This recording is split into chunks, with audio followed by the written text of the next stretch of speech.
नमस्कार. मराठी अपडेट गुरु या यूट्यूब चॅनलवर मी ओमकार सर्वांचं हार्दिक स्वागत करतो. तर बी-एड कॅप प्रोसेस संदर्भात खात्रीशीर माहिती आपल्या चॅनलवरती दिली जाते.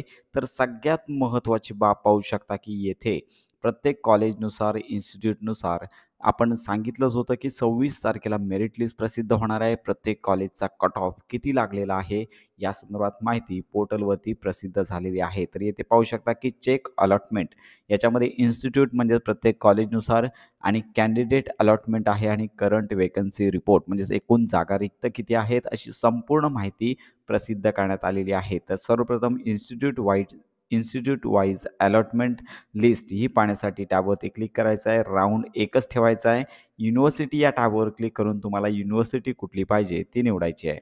त्यानंतर कॉलेजचं नाव आहे या ऑप्शनवरती क्लिक करून तुम्हाला जे कॉलेजेस आहे ते तुम्हाला निवडायचं आहे आणि तिथे डिव्हिजन आल्याचं पाहायला मिळेल आणि या ठिकाणी शो अलॉटमेंट लिस्ट या टॅबवरती तुम्हाला आत्तापर्यंत प्रत्येक कॉलेजमध्ये किती ॲडमिशन झालेली आहेत अशी संपूर्ण माहिती तुम्हाला पाहता येणार आहे. तर यामध्ये पाहू शकता की विद्यार्थ्यांचा ID, विद्यार्थ्याचं नाव, त्यानंतर कोणत्या कॅटेगरीमधून ॲडमिशन झालेलं आहे, अलॉटेड टाईप, इलिजिबल क्रायटेरिया किंवा कोटा असेल, त्यानंतर अलॉटेड कोटा, त्यानंतर इलिजिबल मेथड आहे ती देखील देण्यात आली आहे. त्यानंतर अलॉटेड मेथड म्हणजेच कुठल्या मेथडमध्ये अलॉटमेंट झालेली आहे आणि त्यानंतर मेरिट नंबर आहे, कोटा वाईज मेरिट नंबर आणि त्यानंतर किती CETमध्ये मार्क्स होते. अशा प्रकारे तुम्हाला संपूर्ण माहिती पाहता येणार आहे. प्रत्येक कॉलेजेसनुसार, कॅटेगरीनुसार कट ऑफ किती आहे हे तुम्ही पाहू शकता. ते पाहू शकता की 9 पर्सेंटाईल असणाऱ्या विद्यार्थ्याचं देखील सिलेक्शन झालेलं आहे. त्यामुळे कमी मार्क्स असलेल्या विद्यार्थ्यांना देखील ॲडमिशन मिळणार आहे. तर अशा प्रकारे प्रत्येक कॅटेगरीनुसार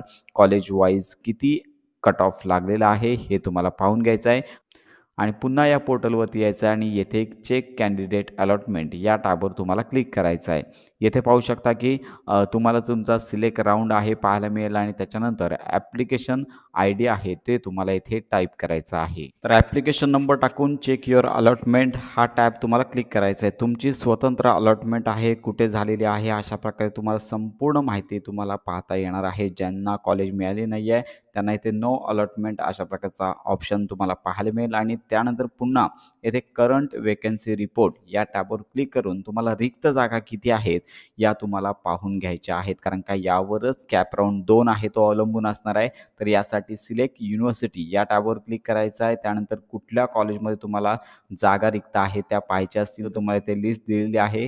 तर त्या कॉलेजच्या नावावरती क्लिक करायचं आहे आणि त्यानंतर शो वेकन्सी या ऑप्शनवरती तुम्हाला क्लिक करायचं आहे. प्रत्येक कॉलेजनुसार डिटेल माहिती तुम्हाला पाहता येणार आहे. तर एका बाजूला मेथड आहेत, त्यानंतर कोटा आहे, त्यानंतर कॅटेगरी संदर्भात किती जागा रिक्त आहेत याची संपूर्ण माहिती तुम्हाला पाहता येईल. ज्या ठिकाणी नंबर असतील त्या जागा रिक्त आहेत त्या ठिकाणी तुम्हाला अर्ज करता येणार आहे. पण लक्षात घ्या की दुसरा जो कॅप राऊंड आहे याचे ऑप्शन फॉर्म ऑलरेडी लॉक झालेले आहेत. तुम्हाला तिसऱ्या राऊंडमध्येच ऑप्शन फॉर्म भरता येणार आहेत. तर अशा प्रकारे तुम्हाला प्रत्येक कॉलेजनुसार किती जागा रिक्त आहेत यांचा तपशील तुम्हाला पाहता येणार आहे. खाली स्क्रोल डाऊन करून तर अशा प्रकारे येथे पाहू शकता की ओपन कॅटेगरी असेल, SC, ST त्यानंतर प्रत्येक कॅटेगरीनुसार रिक्त असणाऱ्या जागांचा तपशील तुम्हाला पाहता येणार आहे. ज्या ठिकाणी नंबर असतील त्या जागा आहेत, 0 असेल तर जागा उपलब्ध नाही असा अर्थ होतो. तर अशा प्रकारे सध्या फक्त तुम्हाला याची माहिती घेता येईल कारण का कॉलेजच्या जागा रिक्त असल्या तरी देखील तुम्हाला या संदर्भात काहीच ऑप्शन फॉर्ममध्ये बदल करता येणार नाही आहे. साधारणतः 29 तारखेला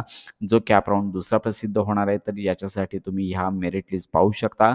त्यानंतर ज्यावेळी सदरचा राऊंड प्रसिद्ध होईल संपूर्ण माहिती व्हिडिओ आपल्या चॅनलवरती दिला जाईल. तर अशा प्रकारे बी-एड कॅप प्रोसेस संदर्भात खात्रीशीर माहिती करता आपल्या मराठी अपडेट गुरु या यूट्यूब चॅनलच्या कनेक्टमध्ये राहा.